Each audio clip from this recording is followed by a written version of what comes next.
Setiap hari kami belajar, setiap hari kami mau terus belajar, mau terus diajar oleh Tuhan. Dan kami percaya hidup kami makin berubah, makin serupa seperti Tuhan.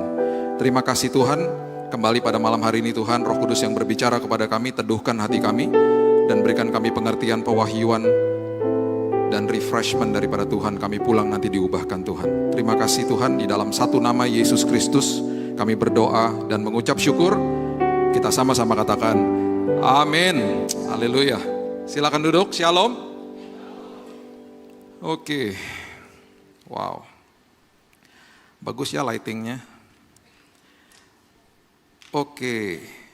Buka bersama-sama saya di 2 Raja-Raja 18 ayatnya yang pertama. 2 Raja-Raja 18 ayat yang pertama.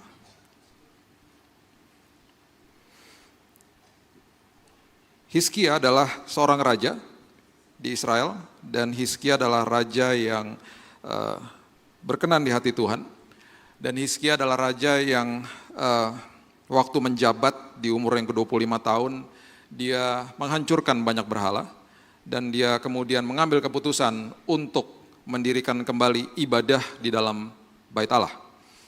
Kalau kita perhatikan prinsip-prinsip di dalam Perjanjian Lama, semua worship atau semua ibadah yang datang kepada Tuhan orientasinya selalu pengorbanan. Kemudian ketika kita masuk ke dalam Perjanjian Baru, pengorbanan yang serba fisik, di dalam tempat fisik, dilakukan secara fisik, ada unsur korban-korban di situ, ada kambing, domba, burung tekukur, dan kemudian yang paling level paling tinggi itu ada sapi dan lain sebagainya. Itu akhirnya digantikan dengan sebuah ketaatan yang Yesus minta di Perjanjian Baru. Ya, jadi kalau kita membaca Perjanjian Lama, ketaatan-ketaatan itu orientasinya semuanya pengorbanan. Ya. Jadi kalau membaca itu dan apalagi kalau saudara baca mengatakan bahwa Tuhan berkenan dan lain sebagainya, semua yang kita baca di situ harus bisa kita diskrit, kita bedakan ketika masuk ke dalam ajaran yang Yesus ajarkan. Di dalam ajaran yang Yesus ajarkan, pengorbanan seperti itu nggak ada artinya tanpa ketaatan. Makanya ada ayat-ayat di Perjanjian Baru di dalam zaman kasih karunia, karena Bait Allah dirubah, yang tadinya fisik, sekarang Bait Allah adalah tubuh kita. Kemudian yang namanya pengorbanan-pengorbanan itu semuanya diartikan dengan sebuah ketaatan, inside out bukan outside in. Ya, itu harus dibedakan. Jadi ketika masuk dalam pengajaran kasih karunia, di situ timbul ayat-ayat yang mengatakan begini, apabila engkau membenci saudaramu, kau sama dengan pembunuh. Aneh, kita belum secara fisik bunuh orang, kita sudah sama dengan pembunuh. Apabila engkau melihat wanita menginginkannya, engkau sudah sama dengan berzina. Belum berzina secara fisik, tapi sudah dinyatakan berzina, karena dilihat dari dalam, gak bisa ngumpet dari Tuhan. Ya, ketaatan lebih dahsyat daripada pengorbanan. 1 Samuel 15 ayat 22 nanti dibaca di rumah, itu sudah mulai transisi. Hosea 6 ayat yang ke-6 juga, itu transisi dari Perjanjian Lama mulai masuk ke dalam zaman kasih karunia. Jadi akhirnya obedience is far greater than sacrifice, itu terus didengungkan, dan akhirnya di zaman kasih karunia Paulus mengajarkan dengan sangat detail. Ya. Jadi ketika datang kepada Tuhan, ketika membaca ayat-ayat ini, kita harus bisa betul-betul membandingkan dan bisa mengerti bahwa pengorbanan saya, yang namanya ikutan pelayanan, kemudian kasih perpuluhan dan lain sebagainya, tidak ada artinya, saya ulang loh, tidak ada artinya tanpa ketaatan. Percuma semuanya, jadi nggak bisa ritual aja. Dulu ritual, dilihatnya kemudian diwakilkan lagi sama imam besar, nggak bisa lagi. Jadi betul-betul yang namanya jaga hati dengan kewaspadaan dan lain sebagainya, kemudian kita berani mengumandangkan tema ini, saya beda gitu ya, now I am different, saya berbeda dengan yang dulu. Itu kita harus paham, betul-betul paham. Yang namanya ketaatan itu, yang namanya integritas ilahi, yang namanya kekudusan itu apa gitu ya. Kekudusan, kata kekudusan akar katanya dengan integritas sama. Itu artinya wholeness, keseluruhan. Berarti pribadi saya nggak bisa kompartmen-kompartmen. Berarti di depan sini saya sama, di belakang saya sama, di rumah saya sama, di mana-mana saya sama. Itu berarti integrated namanya, wholeness, kekudusan. Jadi kalau saya katakan bahwa saya menjadi orang yang berbeda, saya berubah dari yang nilai dunia kepada sekarang, saya setiap hari belajar sekolah kehidupan, saya bedanya seperti apa, itu kan harus digali. Nggak bisa cuma dengar 40 menit khotbah seperti ini, kemudian saudara langsung mengerti. Nggak bisa, ini hanya stimulasi. Kemudian setelah ini kita harus gali setiap hari. Makanya hubungan intim sama Tuhan setiap hari, dimanapun kita berada, apakah firman itu menjadi Tuhan saya, atau sebaliknya. Ya. Di dalam perjalanan ke Emmaus, kemarin hari Kamis, kita eksposisi tentang perjalanan ke Emmaus. Itu transisi di antara Yesus yang tadinya ada, kemudian dia transisi, dia kasih tahu kepada murid-muridnya, sebentar lagi kamu gak akan lihat aku loh. Makanya dibutakan mata mereka. Hizkia juga mengalami hal yang sama. Sebelum kita menjadi orang yang baru, menjadi pribadi yang baru, menjadi pribadi yang akhirnya bertumbuh kembang istilahnya, seringkali kita ditanam sama Tuhan. Ditanam sama dikubur beda. Dikubur akan busuk, ditanam akan berkembang. Dua-duanya masuk ke dalam kegelapan. Dua-duanya masuk ke dalam masa transisi yang tidak enak. Masalahnya banyak orang gak mau ditanam. Dan gak pernah berkembang-kembang hidupnya akhirnya. Karena refuse, gak mau, gak enak, gelap, gak suka. Padahal dengan jelas, nanti saudara buka khotbah saya judulnya Lembah. Itu eksposisi tentang lembah itu dahsyatnya luar biasa. Dia janji kepada kita semuanya. Aku adalah Tuhan yang ada di atas gunung, aku adalah Tuhan yang ada di bawah lembah. Dan ketika engkau berjalan di situ, penyertaanku cukup bagimu. Karena apa? Proses. Banyak orang bilang, gak mau. Akhirnya gak berubah-berubah hidupnya. Tidak berbeda akhirnya sama dunia. Dan seringkali, saya sudah sering katakan, kita ada di perahu kehidupan, kita melawan arus kehidupan, kita pasti lawan arus dunia. Dan kita di situ, sedikit perjalanan itu kita sudah mulai keok. Kenapa? Karena kita minoritas yang lawan arus dunia. Yang ikut arus dunia lebih banyak daripada kita. Dan orang-orang yang ikut arus dunia pasti menertawakan kita. Dari hal prinsip, dari hal agama dan lain sebagainya, ditertawai kita. Kalau kita nggak ngerti tentang hal-hal seperti ini, sementara kita lagi dayung melawan arus kan nggak enak, lagi dayung, lagi menangis, lagi meratap dan lain sebagainya. Kita nggak ngerti prinsip ini, kita melihat orang-orang yang sedang ikut arus, kita kan akan makin bingung dan kita mengatakan begini, di depan mata jasmani kita, kenapa Tuhan kau berkati orang-orang itu? Saya suka dengan perkataan dari pemimpin biduan Asaf di Mazmur 73 mengatakan begini, kenapa kau memberikan kemujuran bagi orang-orang fasik? Bahasa kita sekarang, kenapa Tuhan kau berkati mereka? Karena prinsipnya kan begitu, yang kita lihat enak-enak itu berkat. Padahal justru di Lukas dikatakan, apabila engkau tidak bertobat, engkau yang sekarang sedang tertawa, engkau sekarang yang sedang kenyang akan nilai dunia, celaka hidupmu. Orang-orang yang sedang ikut arus, yang sedang menertawai saudara adalah orang-orang yang ujungnya bisa maut kalau mereka tidak bertobat, dan justru bahkan saudara yang sedang melawan arus. Saudara sedang menikmati berkat Tuhan sebenarnya. Karena saudara sedang diubahkan Tuhan. Saudara sedang ditanam sama Tuhan. Kalau mau berubah, siap. Saya nggak dikubur kok, saya ditanam. Kalau dikubur busuk, kalau ditanam saya akan tumbuh lagi. Dan ada masanya saya akan keluar dari situ. Raja Hizkia, 2 Raja-Raja 18 ayat 1 mengatakan, maka dalam tahun ketiga zaman Hosea bin Ela, Raja Israel, Hizkia, anak Ahaz, Raja Yehuda menjadi raja. Ya.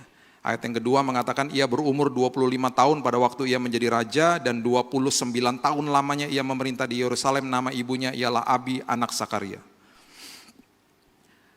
Dahsyat, akhirnya bait Allah dibangun lagi, semuanya menjadi dahsyat, menjadi luar biasa. Oke, sampai-sampai. Dia salah satu orang yang mengalami, salah satu raja yang mengalami akibat covenant atau holy covenant Tuhan kepada Daud. Jadi gini, dulu Daud mau bangun bait Allah nggak jadi, ya mau bangun bait Allah nggak jadi, karena Nabi Nathan katakan kepada dia, nggak jadi bos, nanti katanya kata Tuhan yang bangun bukan engkau tapi anakmu. Tapi karena engkau sudah punya inisiatif, Tuhan akan membuat perjanjian kudus denganmu. Isi perjanjian kudus adalah apa? Keluarga dan keturunanmu akan kokoh. Keluarga, keturunan, dan kerajaan itu kalau dibaca bahasa aslinya. Keluarga, keturunan, dan kerajaanmu akan kokoh sampai selama-lamanya. Berarti keturunan-keturunannya kokoh sampai selama-lamanya. Nah, salah satu yang ada di lineage daripada keturunan daripada Raja Daud adalah Hizkia. Dan ini Hizkia ini hidup 300 tahun setelah Daud udah nggak ada. Daud sudah nggak ada. Dan ada bangsa Asyur, Raja Sanherib yang mau membunuh dan menghancurkan kerajaan ini. Sudah tahu ada 185 ribu, banyaknya luar biasa ya, 185 ribu tentara Asyur dibunuh sama malaikat Tuhan. Dan firman Tuhan katakan begini, Tuhan lakukan itu karena nenek moyangmu Daud. Karena Daud, aku lakukan ini. Karena engkau adalah keturunan daripada Daud. Dan keturunan ini terus sampai sekarang bangsa Israel. Ya, nggak sampai 5% bangsa Israel percaya Yesus, tapi mereka dikokohkan sampai saat ini. Ada tur ke Israel yang sekarang yang Pak Ponco waktu itu membawa tim yang bisa lihat kantor perusahaan dan inovasi hebat yang ada di Tel Aviv.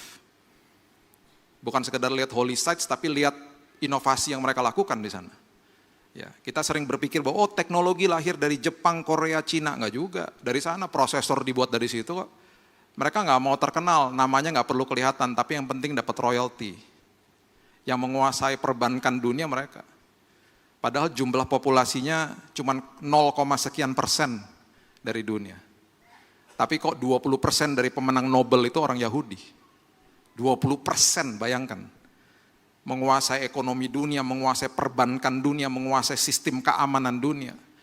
Karena ada janji itu yang Tuhan berikan kepada Daud. Kenapa? Karena mau preserve hadirat Tuhan. Nah ini terus berlangsung sampai kepada Hizkia. Jadi ini menerima favor perkenanan Tuhan luar biasa Raja Hizkia ini sebenarnya. Nah satu hari Raja Hizkia ini sakit, saudara. Kita baca ya, Yesaya 38 ayatnya yang pertama. Yesaya 38 ayat yang pertama. Mengatakan begini. Pada hari-hari itu Hizkia jatuh sakit dan hampir mati. Lalu datanglah Nabi Yesaya bin Amos dan berkata kepadanya, beginilah firman Tuhan, sampaikanlah pesan terakhir kepada keluargamu, sebab engkau akan mati, tidak akan sembuh lagi. Gimana coba ya? Saya digituin juga sih sama dokter kemarin tanggal 8 ya. Pak, hidup Bapak cuma 3 bulan lagi, paling lama 6 bulan. Saya waktu baca ini saya ya bisa tahulah rasanya Raja Hizkia seperti apa. Tanggal 8 kemarin. Ayat yang kedua, lalu Hizkia memalingkan mukanya ke arah dinding dan ia berdoa kepada Tuhan. Ia berkata, Tuhan ingatlah kiranya bahwa aku telah hidup di hadapanmu dengan setia dan dengan tulus hati. Dan bahwa aku telah melakukan apa yang baik di matamu. Kemudian menangislah Hizkia dengan sangat. Spare my life. Aku masih ingin hidup Tuhan. Saya juga nangis gitu sih. Saya bilang Tuhan, kembalikan saya ke kamar saya Tuhan. Kembalikan saya ke kamar saya. Kembalikan saya ke kamar saya, kembalikan saya ke keluarga saya. Saya cuma mau lihat istri dan kedua anak saya tersenyum lagi, itu udah cukup bagi saya Tuhan. Saya juga menangis kok di hadapan Tuhan. Ayat 4, maka berfirmanlah Tuhan kepada Yesaya. Pergilah, ayat 5, dan katakanlah kepada Hizkia, beginilah firman Tuhan Allah Daud, bapa leluhurmu telah kudengar doamu, dan telah kulihat air matamu. Sesungguhnya aku akan memperpanjang hidupmu 15 tahun lagi. Sekarang pertanyaan saya kepada saudara, saudara dikasih extra life sama Tuhan, diperpanjang usia saudara, saudara mau ngapain coba? Kemudian ketika saudara diperpanjang usia saudara, dengan kata lain kalau besok pagi masih ada nafas dalam hidup saudara, mau ngapain coba? Sisa hidupku mau ngapain? Apa yang aku harus lakukan Tuhan? Apa yang aku harus lakukan besok supaya itu beda dengan hari-hari yang kemarin Tuhan? Saya nggak katakan saudara harus sakit dulu ya, enggak. Saudara nggak sakit itu anugerah. Dan katakan kepada Tuhan setiap hari, Tuhan apalagi Tuhan yang harus aku lakukan, karena umurku nggak panjang kok. Mazmur mengatakan 70 kalau kuat 80 tahun. Sisa hidupku mau ngapain Tuhan? Saudara, singkat cerita akhirnya Hizkia sembuh. Dan setelah dia sembuh, dia mengeluarkan pernyataan ini. Yesaya 38 ayatnya yang ke-9. Dia katakan ini. Ini mulai kata-kata powerful yang luar biasa. Adalah sikap dari seseorang yang sudah ditanam sama Tuhan. Karangan Hizkia Raja Yehuda sesudah ia bangkit, ia sakit dan sembuh dari penyakitnya. Ayat 10. Aku ini berkata, dalam pertengahan umurku aku harus pergi. Ke pintu gerbang dunia orang mati aku dipanggil untuk selebihnya dari hidupku. Aku berkata, aku tidak akan melihat Tuhan lagi di negeri orang-orang yang hidup. Aku tidak akan melihat seorang pun lagi di antara penduduk dunia. Ayat 11. Saudara, seringkali justru saudara mengalami Tuhan. Seperti kalimat-kalimat ini yang Hizkia katakan. Justru di dalam keadaan seperti itu. Di dalam perjalanan yang penuh dengan kegelapan dan lain sebagainya. Justru saudara akan lihat Tuhan. Makanya kenapa perjalanan ke Emmaus yang mengubah, salah satu yang mengubah kedua murid itu adalah mereka dua-duanya dibutakan sama Yesus. Saudara tahu perjalanan ke Emmaus? Itu sebenarnya perjalanan salah satu prioritas Yesus ketika dia baru bangkit dari kematian adalah perjalanan ke Emmaus. Dan dia mengejar kedua murid yang sebenarnya di dalam teks Alkitab saudara gak penting. Kenapa? Ring 2 mungkin ring 3-nya. Yang satu namanya Kleopas, kita juga gak pernah dengar. Yang satunya lagi gak disebut namanya. Kenapa mereka pergi dari situ? Kenapa mereka pulang kampung, istilahnya pulang kampung ke Emmaus? Karena mereka kecewa. Mereka bingung. Karena yang tadinya digembar-gembor sama Yesus bawalah nanti di hari ketiga aku akan bangkit, itu hilang udah. Masuk sini keluar sini. Kenapa? Karena mereka melihat sebuah kematian yang brutal di atas kayu salib. Lah katanya nih yang akan menjadi juru selamat dan Mesias kita yang akan membebaskan kita dari segala-galanya. Mereka selalu mengacu kepada cerita Musa yang luar biasa karena Taurat adalah pegangan mereka kan. Mereka sudah membaca bagaimana laut terbelah dan lain sebagainya. Mereka mengharapkan sesuatu yang luar biasa terjadi dari orang ini. Kok mati secara brutal? Jadi mereka dalam bahasa aslinya dikatakan downcast. Downcast itu berarti bingung, kecewa. Dan mereka pulang kampung. Saya suka dengan kalimat-kalimat itu. Yesus mengejar dua murid yang gak penting sebenarnya. Dua orang cuman pulang kampung. Dia lagi kasih cerita sama jemaat dan kemudian sama kita pesan yang sangat dalam. Sebentar lagi aku tidak akan ada lagi secara fisik. Kamu harus bergantung sama firman-Ku. Dibutakan matanya. Di dalam kebutaan itu mereka belajar banyak dengan Yesus. Banyak. Dan itu pelajaran yang juga syarat dan banyak bagi kita semuanya. Itu pelajaran yang luar biasa. Kenapa? Di dalam kegelapan seperti itu kan betul-betul kita nggak bisa lihat apa-apa.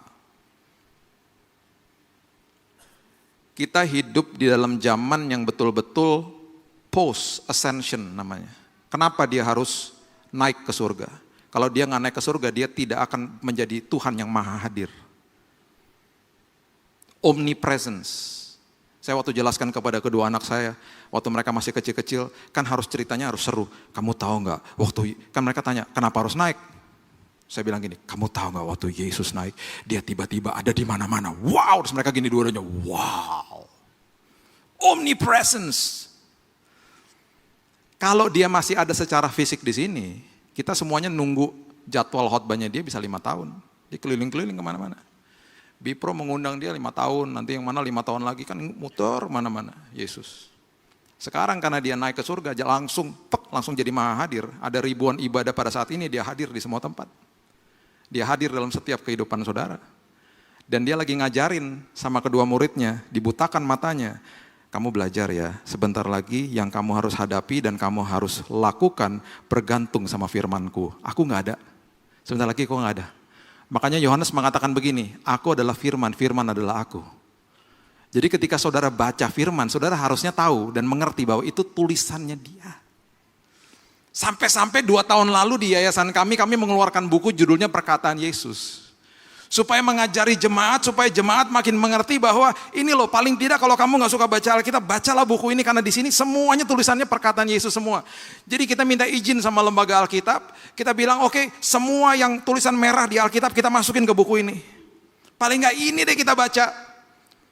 Ini penuh dengan janji dan khotbahnya Yesus yang luar biasa. Ini jadi pegangan kita.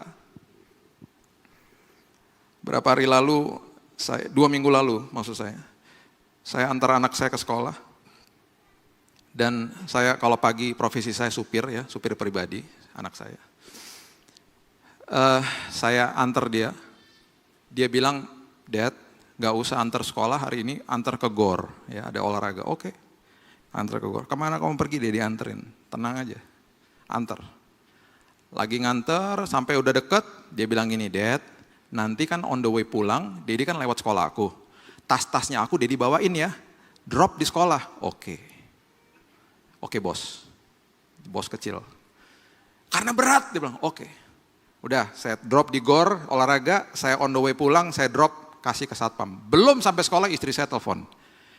Itu anak lupa sarapan loh, itu rotinya di meja lupa dimakan. Lah, gimana dong? Kan di situ ada Indomaret, beliin roti aja deh. Oke deh. Jadi saya beliin roti 3. Ambil beberapa rasa, masukin di tasnya dia. Saya nggak punya cara berkomunikasi dengan dia karena dia nggak bawa telepon. Kalau ke sekolah nggak bawa telepon, nggak boleh. Jadi waktu saya masukin di tas, pikiran saya adalah ini anak pasti kalau buka tasnya dia akan makan rotinya. Saya tinggal. Jam 3 sore saya jemput dia, saya tanya, namanya Keaton. Keaton, did you eat your breakfast? Makan tadi roti-rotinya? Enggak. Loh, kenapa? Rotinya kan ditaruh di tas. Ada nggak tadi? Ada. Lah kenapa nggak dimakan? Kan aku nggak tahu itu punya siapa. Lah, gimana? Itu punya kamu lah. Aku nggak tahu. Nggak ada tulisannya. Hebat ya anak saya ya. Penuh dengan integritas, bener nggak? Luar biasa kan? Dia bilang gini, aku nggak tahu punya siapa. Aku pikir itu mungkin aja punya orang lain. Aku tanya sama orang di kelas, gak ada yang ngaku. Ya jelas lah bukan punya siapa-siapa, punya kamu itu. Ya mungkin aja punya Dedi, punya Mami. Aku kan gak mau makan, gak ada pemberitahuan. Itu punya kamu sayang. Dedi taruh di situ supaya kamu sarapan. Jadi kamu gak sarapan tadi? Enggak. Terus dia bilang gini sama saya. Lain kali Dad, kalau kayak begini-begini, ditulis. Kan kita nggak bisa komunikasi lewat telepon. Dedi mintalah kertas sama satpam, minta bolpen tulis. Ini buat kamu ya, gitu simple sederhana kan Dad. Gimana sih? Anak 12 tahun ngajarin saya. Di situ saya makin ngerti, oh saya nggak perlu hadir. Tapi secari kertas dengan kata itu sudah mewakili saya di situ. Memberikan otoritas bahwa dia ketika dia baca, dia akan lakukan itu. Seringkali kita baca firman, kita anggap itu tulisan mati. Makanya banyak jemaat datang gini, gimana ya Pak caranya Pak? Gimana Pak? Bu, udah tertulis semua Bu di situ Bu. Jangan tanya saya lagi. Kalau saya begini gimana Bu? Itu udah ada ribuan janji Bu di situ Pak. Ada ribuan janji Pak di situ Pak. Dibaca nggak? Malas Pak, Bapak aja ngomong sama saya Pak, kasih tahu Pak. Enak aja. Makanya perjalanan ke Emmaus betul-betul ketika kita dalam keadaan yang gelap, itu transisinya seperti itu. Dia juga sedang ngajari kita semuanya. Memang kamu gak bisa lihat sekarang. Tapi firmanku itu menyertai engkau. Itu cukup bagimu. Makanya ketika mereka akhirnya melihat Yesus, mereka mengatakan, iya sih waktu tadi dia lagi berkhotbah itu, hati kami berkobar-kobar. Kenapa? Karena firman hidup. Kalau saudara baca firman dan hati saudara nggak berkobar-kobar, ada yang salah sama saudara. Saya ulang ya. Kalau saudara baca firman, apalagi janji Tuhan dan hati saudara nggak berkobar-kobar, ada yang salah sama saudara. Bukan salah firmannya. Itu janji Tuhan semua, itu perkataannya Yesus di situ banyaknya luar biasa. Ribuan janji Tuhan di situ. 7.000 lebih. Jadi harusnya setiap kita baca firman berkobar hati kita. Bisa loncat dari tempat tidur malahan. Ketika dapat pewahyuan. Itu yang dia mau ajarkan. Aku berbeda tuh gak segampang itu. Bisa gak jalan setiap hari, kita kan gak lihat dia secara fisik. Yang saya lihat di depan mata diagnosa. Diagnosa vonis kematian itu kan di depan mata. Yesusnya saya lihat secara fisik enggak. Bergantung sama firman-Nya. Memperkatakan firman-Nya, jagalah hatimu dengan segala kewaspadaan. Menghidupi firman-Nya kan berarti setiap hari. Saudara, bilang sama Tuhan, aku mau ditanam Tuhan. Dan ketika aku di dalam gelap, aku tahu Tuhan beserta dengan aku. Tinggal tunggu waktu Tuhan. Yesaya 38 ayat 13 mengatakan begini. Yesaya 38 ayat 13. Aku berteriak minta tolong sampai pagi. Seperti singa demikianlah Tuhan menghancurkan segala tulang-tulangku. Dari siang sampai malam engkau membiarkan aku begitu saja. Seperti burung layang-layang demikianlah aku menciap-ciap, suaraku redup seperti suara merpati. Mataku habis menengadah ke atas ya Tuhan. Pemerasan terjadi kepadaku, jadilah jaminan bagiku. Ini betul-betul jeritan orang yang sedang ditanam. Aku melihat ke atas Tuhan. Gelap di sekelilingku ya Tuhan. Ayat yang ke-16 mengatakan begini. Ayat yang ke-16. Yesaya 38, ya Tuhan karena inilah hatiku mengharapkan Engkau. Tenangkanlah rohku, buatlah aku sehat, buatlah aku sembuh. Sesungguhnya penderitaan yang pahit menjadi keselamatan bagiku. Engkaulah yang mencegah jiwaku dari lobang kebinasaan. Sebab Engkau telah melemparkan segala dosaku jauh dari hadapan-Mu. Sebab dunia orang mati tidak dapat mengucap syukur kepadamu. Dan maut tidak dapat memuji-muji Engkau, orang-orang yang turun ke liang kubur tidak menanti-nanti akan kesetiaan-Mu. Orang yang turun ke liang kubur itu akan busuk, dia tidak akan menanti-nanti Tuhan. Beda, ini jeritan yang luar biasa. Orang yang ditanam sama Tuhan menantikan Tuhan. Beda. Tetapi hanyalah orang yang hidup, dialah yang mengucap syukur kepadamu, seperti aku pada hari ini. Seorang bapa memberitahukan kesetiaan-Mu kepada anak-anaknya. Saudara, saya kemarin bertanya begini sama Tuhan di bulan Mei. Bulan April masuk ke bulan Mei. Tuhan, udah dong Tuhan. Katanya udah sembuh dari bulan Februari. Udah ya Tuhan, selesai ya perawatannya. Di pagi hari, jam 5 pagi ada suara yang kencang di hati saya ngomong begini. Ketika engkau sedang ditanam, waktuku akan terjadi, kamu gak bisa paksa, dan ketika terjadi engkau tidak bisa stop. Jangan paksa waktuku. Ketika engkau sedang ditanam, messy itu berarti berantakan. Makanya saya ngerti ketika lihat gedung yang lagi dibangun.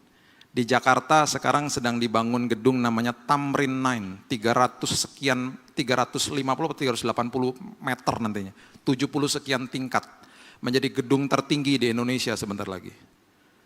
Tamrin 9 sebelum dia kelihatan di dataran, kelihatan lantai 1, 2, 3-nya, itu bangun basementnya lamanya luar biasa. Jadi kalau lewat situ, itu di tengah kota ya, kalau saudara lewat Tamrin 9 itu nggak jauh dari Bundaran HI, itu nggak naik-naik di awalnya. Dan truk yang keluar dari sana berantakan tanah kemana-mana. Kenapa? Karena dibangun ke dalam. Makin tinggi gedungnya, pembangunan ke dalamnya makin dalam.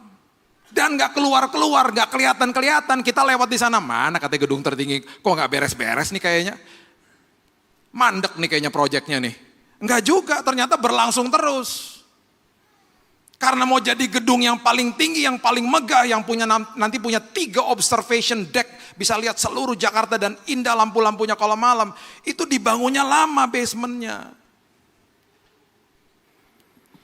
Makin lama Tuhan tanam saudara, siap-siap makin dahsyat nanti saudara ketika saudara bangkit. Bukan sekedar saudara menjadi orang yang berbeda, saudara menjadi orang-orang yang disiapkan sama Tuhan di dalam kegelapan karena banyak yang Dia bicara sama saudara di situ. Ditanam bukan dikubur. Di situ Tuhan bilang sama saya nangis. Dia bilang, yes Tuhan, oke. Aku lagi tanam kamu, tenang aja. Basementnya lagi dibangun. Dan saya betul-betul merasakan berantakannya seperti apa. Di mana satu saat saya betul-betul kolaps.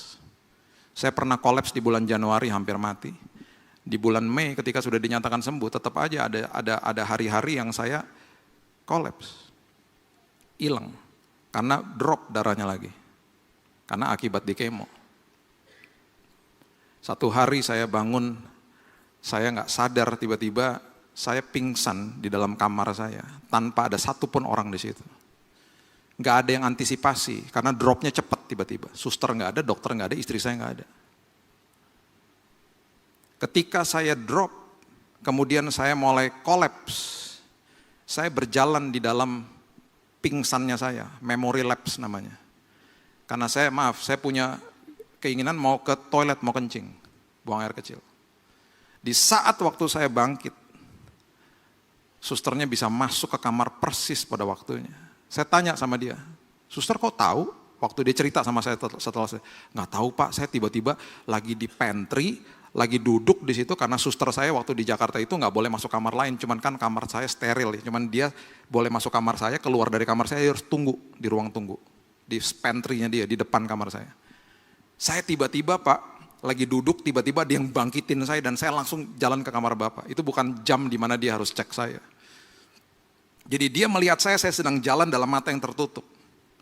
Itu Pak, Bapak hampir jatuh Pak. Karena saya memory lapse. Hampir jatuh Pak. Dia pegangin saya percaya itu malaikat Tuhan yang menolong saya. Dan waktu dia bawa saya ke toilet, maaf saudara. Saya kencing, saya nggak tahu, kan saya memory lapse. Itu berantakan kemana-mana. Sampai harus dibersihin seluruh toilet. Itu Tuhan kasih tahu sama saya. Berantakan memang. Ketika lagi dibangun dasarnya berantakan. Bau. Kotor. Itu arti sedang ditanam. Tapi ada harapan, tenang aja. Dan setelah tumbuh kembang saudara. Hal-hal yang gak pernah saya pikirkan, hal-hal yang gak pernah saya lihat, semuanya terjadi dan semuanya terjadi berbeda. Makanya saya gak heran ketika Hizkia mengatakan ini. Yesaya 39, ayat yang terakhir saya kasih kepada saudara. Ayatnya yang ke-5 sampai ke-8 mengatakan begini. Yesaya 39 ayat yang ke-5 sampai 8 mengatakan begini. Lalu Yesaya berkata kepada Hizkia, dengarkanlah firman Tuhan semesta alam. Sesungguhnya suatu masa akan datang bahwa segala yang ada dalam istanamu dan yang disimpan oleh nenek moyangmu sampai hari ini akan diangkut ke Babel. Babel tuh nanti Babelonia gitu yang sering menyerang mereka ya. Tidak ada barang yang akan ditinggalkan, demikianlah firman Tuhan. Dan dari keturunanmu yang akan kau peroleh akan diambil orang untuk menjadi sida-sida di istana Raja Babel. Jadi nantinya ya setelah engkau pergi, engkau meninggal, ini semuanya barangmu nih sia-sia. Kekayaan Raja Hizkia tuh luar biasa, sampai dia kalau menjamu tamu, tamu mau lihat koleksinya dia. Saudara kalau baca, saudara kan terkagum-kagum lihat koleksi-koleksinya dia.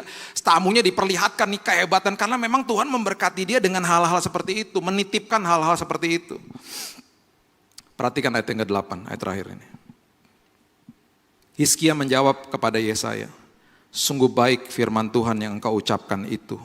Tetapi pikirnya, asal ada damai dan keamanan seumur hidupku. Barang, materi, apapun doesn't matter. Udah gak ngaruh. Yang penting ada damai dalam hidupku.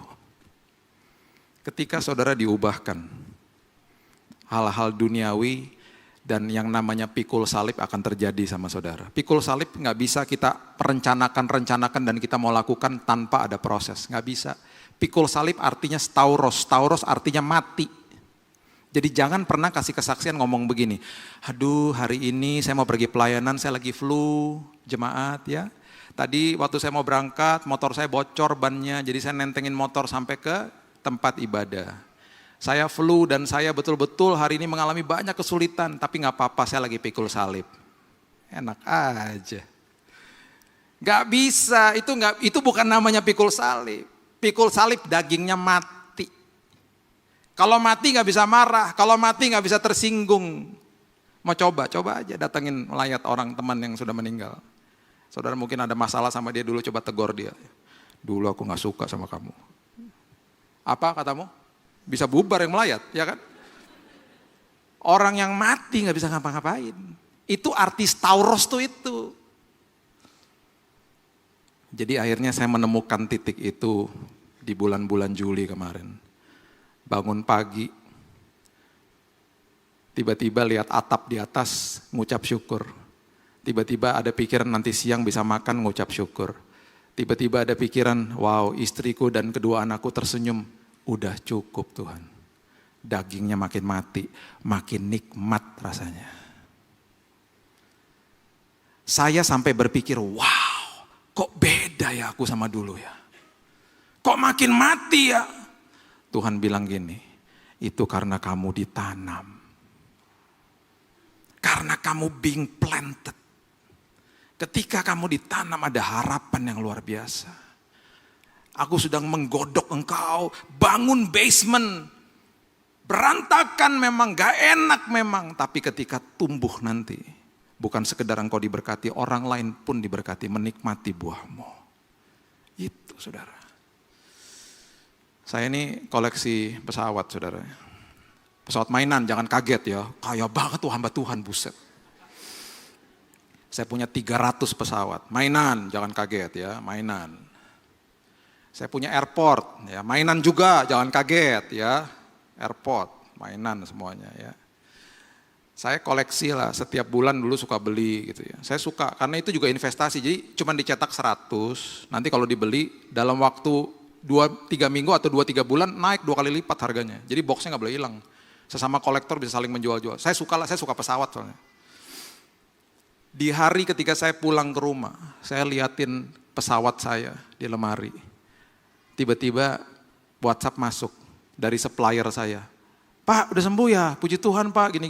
Ini ada barang baru loh Pak, keren-keren nih Pak. Ada pesawat-pesawat zaman dulu nih Pak, ada Borak, Mandala zaman dulu nih Pak, mau gak Pak? Bagus sih, cuman kenapa jadi gak pengen ya? Enggak deh, nanti aja. Ntar aja deh. Di situ saya makin sadar, makin mati ya dagingnya.